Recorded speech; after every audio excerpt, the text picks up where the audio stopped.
ધોરણ 5ની અંદર ઇંગ્લિશ ગ્રામરમાં ધ સિમ્પલ પાસ્ટ ટેન્સ એનો પહેલો ભાગ આપણે પૂરો કર્યો હતો. આજે બીજા ભાગમાં આપણે બ્લેન્ક, જે પહેલા ભાગમાં આપણે 17 એટલે 17 બ્લેન્ક કરી હતી, 18 નંબરથી આપણે ચાલુ કરીશું. આઈ બ્લેન્ક ટી, તો ટીની સામે આપ્યું છે આપણને ડ્રિંક, તો ડ્રિંકનું શું થઈ જશે? ડ્રેન્ક. DRANK. આ નિયમ હતો એક કે અમુક સ્પેલિંગના રૂપો કેવા હોય છે? ચોક્કસ હોય છે, નક્કી કરેલા હોય છે. એ આપણે લેવાનું છે. આગળ આપણે જોઈશું તો રામુ બ્લેન્ક ધ પ્લાન્ટ્સ, તો એની સામે વોટર છે. વોટરમાં એકે નિયમ લાગતા નથી એટલે વોટર રેડ આવશે. The boys blank chess, boy શું કરે છે? ચેસ રમે છે, પ્લે. વાયની આગળ વ્યંજન હોય તો વાયનો આઈ કરીને ઈડી થાય, પણ વાયની આગળ સ્વર હોય તો માત્ર એમાં આપણે ઈડી જ લગાડવો પડે. હિરેન બ્લેન્ક ધ વોલ, એ વોલની સામે છે પેઇન્ટ. આ પેઇન્ટ એકે નિયમમાં આવતું નથી એટલે માત્ર પાછળ આપણે શું લગાડીશું? ઈડી જ લગાડીશું. વી બ્લેન્ક ધ મૂવી, લાઈક છે. આ પણ એકે નિયમમાં નથી આવતું. પહેલા નિયમમાં આવે છે જે સ્પેલિંગની પાછળ ઈ હોય તો એમાં માત્ર ને માત્ર ડી જ લાગે. Minal blank the clothes, wash છે. એકે નિયમમાં નથી આવતું એટલે માત્ર ને માત્ર પાછળ ઈડી લાગી જશે, washed. The students blank the classroom, decorate, પાછળ ઈ છે, પહેલો નિયમ, તો આપણે ડી લગાડીશું. DECORATED, decorated. The small boy blank the old man, help છે. આ પણ એકે નિયમમાં નથી આવતું એટલે આપણે પાછળ ઈડી લગાડીશું, helped. They blank to catch the bus, જો રન છે, આ અમુક સ્પેલિંગના ચોક્કસ હોય છે પાસ્ટ ફોર્મ, તો રનનું થઈ જશે ran. The old lady blank the road, cross છે, નિયમમાં ન આવતા પાછળ લાગી જશે ઈડી, ક્રોસ્ડ થઈ જશે.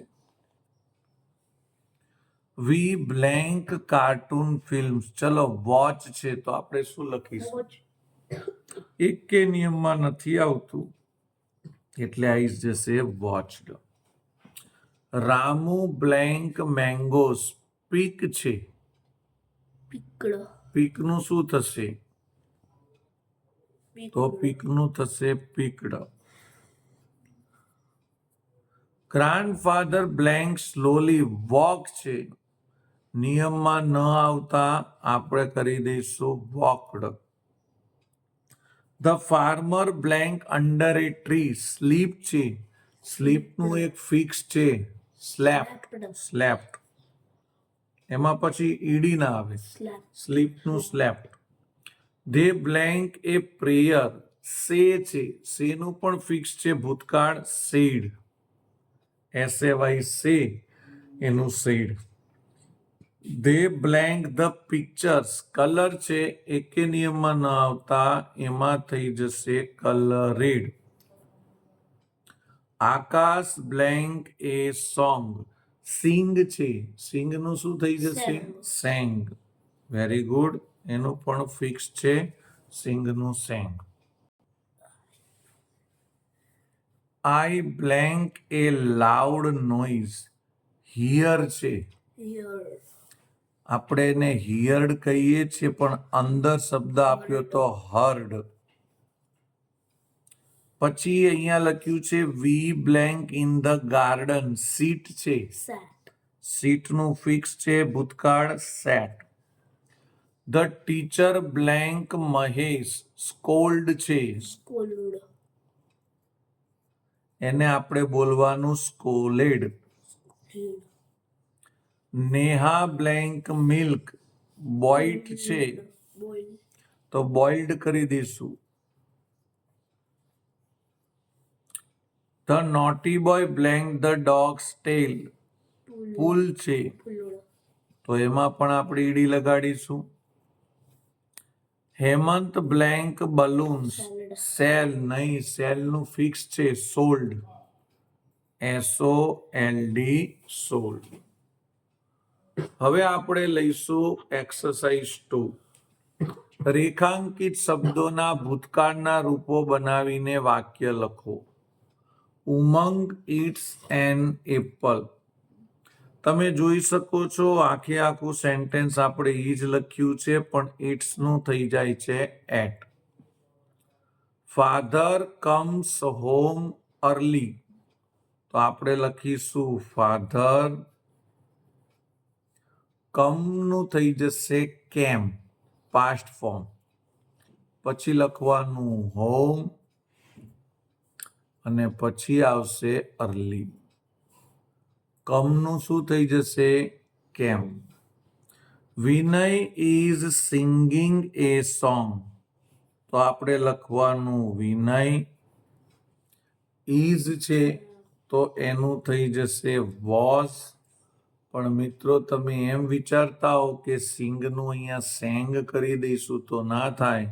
આપણે એનું સિંગિંગ જ લખવું પડશે, કારણ કે આ પાસ્ટ કન્ટિન્યુઅસ જેવું સેન્ટેન્સ છે.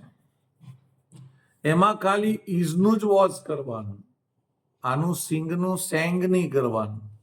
ઘણા છોકરાઓ સેંગિંગ કરે. પછી we draw pictures on the board. તો આપણે વી લખવાનું, ડ્રોનું ડ્રેવ કરી દેવાનું. આ જે છે એ પાસ્ટ ફોર્મ કરવાનું. બાકી બધું આપણે જોઈને લખી દઈશું.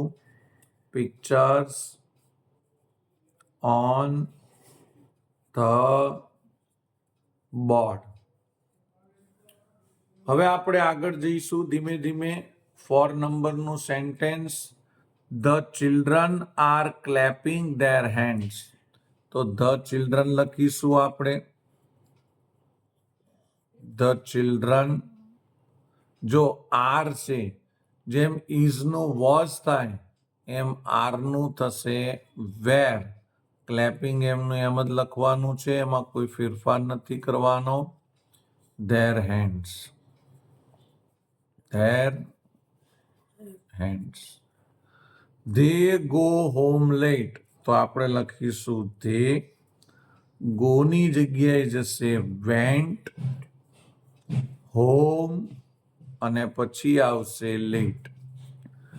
They went home late. Mister Dave drinks T.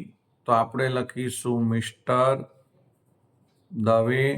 ડ્રિંકનું થઈ જાય ડ્રેન્ક અને પછી લખીશું T.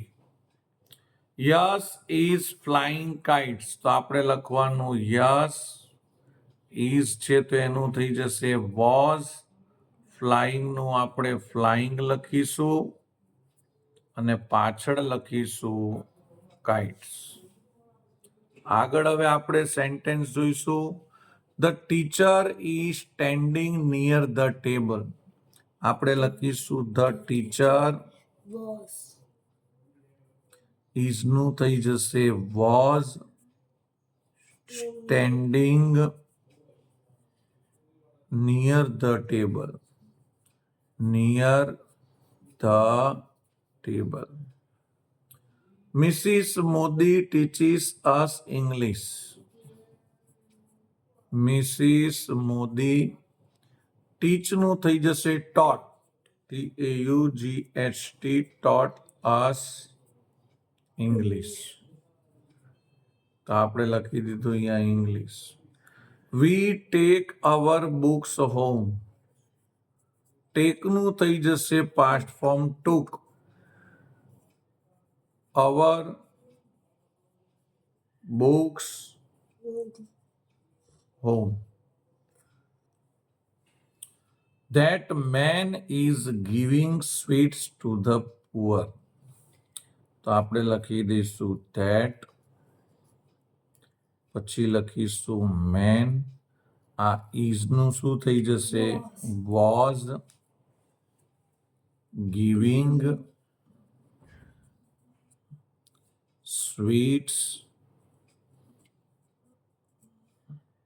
to the poor. To the poor. પછી અહીંયા લખ્યું છે the rabbit is hoping in the garden. તો આપણે લખીશું ધ રેબિટ ઇઝ નું થઈ જશે વોઝ. પછી આપણે લખીશું hoping in the garden. I skip fast. તો અહીંયા જોજો આઈ સ્કીપમાં પાછળ જો અહીંયા વ્યંજન છે ને એની આગળ એકવાર સ્વર છે તો પી 2 વખત થઈ જશે અને ઈડી લાગશે. સ્કીપેડ ફાસ્ટ. નીતિન બેટ્સ વેલ. તો આપણે લખીશું નીતિન. જો અહીંયા પણ વ્યંજન છે અને એની આગળ સ્વર છે તો ડબલ કરીને ED batted well. The baby is sleeping in his mother lap. તો આપણે લખવાનું ધ બેબી ઇઝ નું થઈ જશે was sleeping in his mother's lap. હવે આપણે આગળ લઈશું. They are taking the little boy home. તો આપણે લખીશું ધે આર નું થઈ જાય વેર. ઇઝ નું વોઝ થાય અને આર નું થશે were. Taking the little boy home. The little boy home. હવે 17 નંબરનું આપણે સેન્ટેન્સ લઈશું. We make paper boats. તો આપણે લખીશું વી મેક નું થઈ જશે મેકડ. MEKED. ઈ હોય એટલે ડી લાગે. અહીં લખવાનું પેપર અને boats. Soham false down from the tree.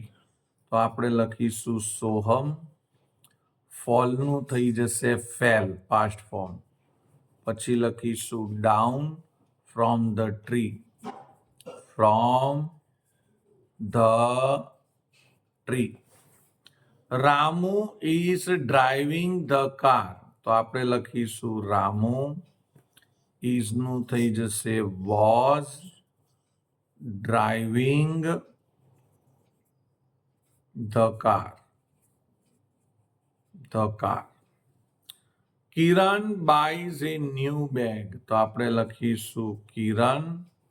By નું શું થઈ જશે bought. BOUGHT. A new bag. તો સિમ્પલ પાસ્ટ ટેન્સનું ચેપ્ટર અહીંયા પૂરું થાય છે. બાય.